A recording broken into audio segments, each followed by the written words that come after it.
when you're a competitive athlete, you learn very quickly how strong you are or how energetic you are, all of those things. But it could very well be that there's a lot of people who have an equally as good a body as you have, that performs just as well, that is as muscular, let's say in bodybuilding, there's exactly the same kind of proportions in all of those things. So the question really is what puts you over the top? It is the mind that really creates the body. It's the mind that makes you really work out the 4 or 5 hours a day. It is the mind that visualizes of what the body ought to look like as the finished product.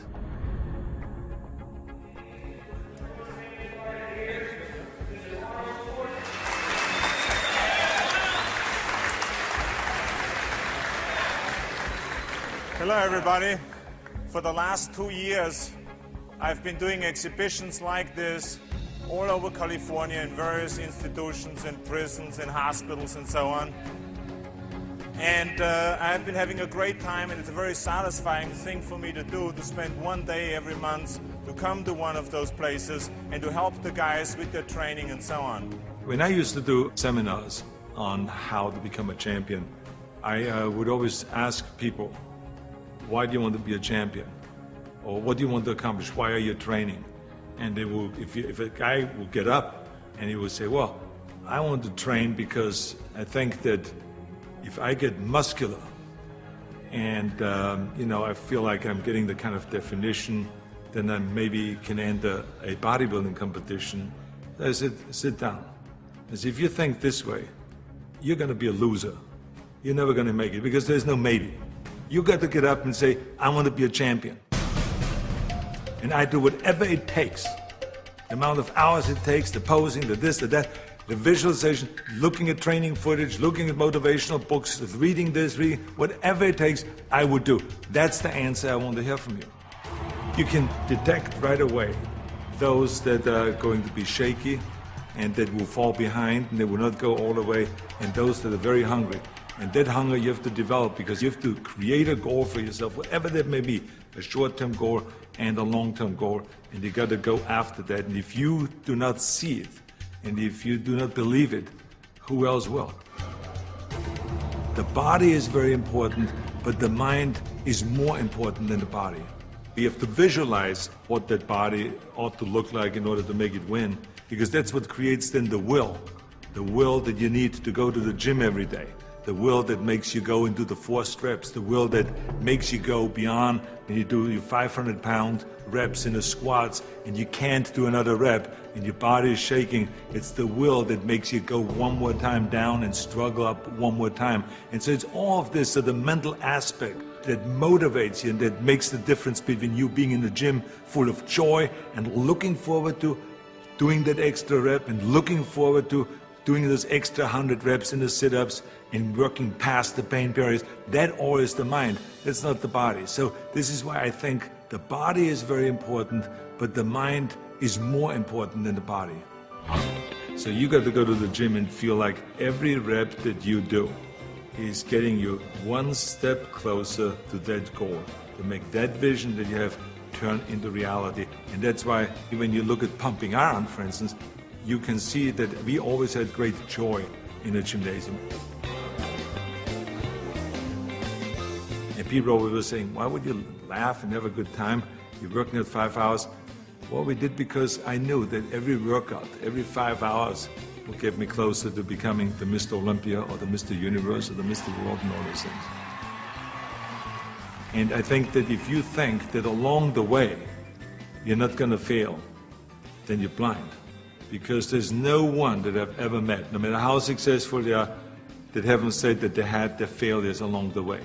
You have to. I mean, the only way that you really know that you can lift 500 pounds is if you're willing to fail. So if you're afraid of failure, then you will never grow. The people that grow the furthest are the people that really don't care. They fail or they make it, they're going to take that risk because that's what you have to do. I think what we learn in sports is very helpful to anything and everything else that you do in life. So now you apply that principle to acting.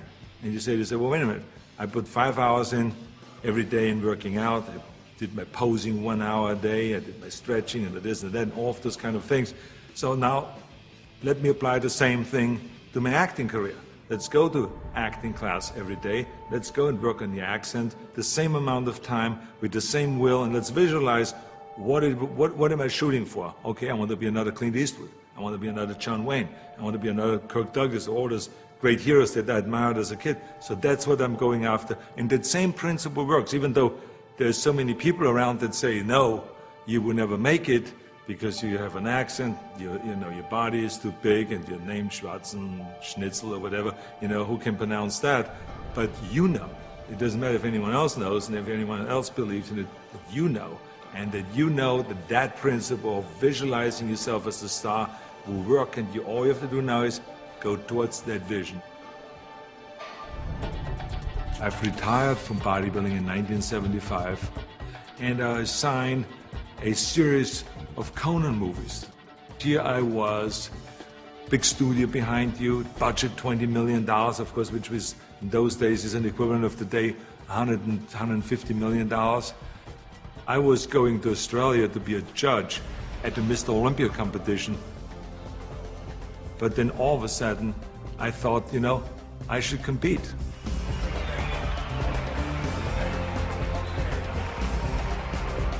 I think the competitors felt very disappointed. So they felt kind of, why would I do that? Why would I take that trophy away from them when I have everything else on the plate? And so I think there was disappointment there. And, you know, I just felt, well, that's something that I need to do. I felt very strongly about it, and so I competed. So now you apply that principle in my political career. This historic election has come about because there's a tremendous disconnect between the people of California and the leaders of California. I'm running for governor to lead a movement for change. I want to be the people's governor.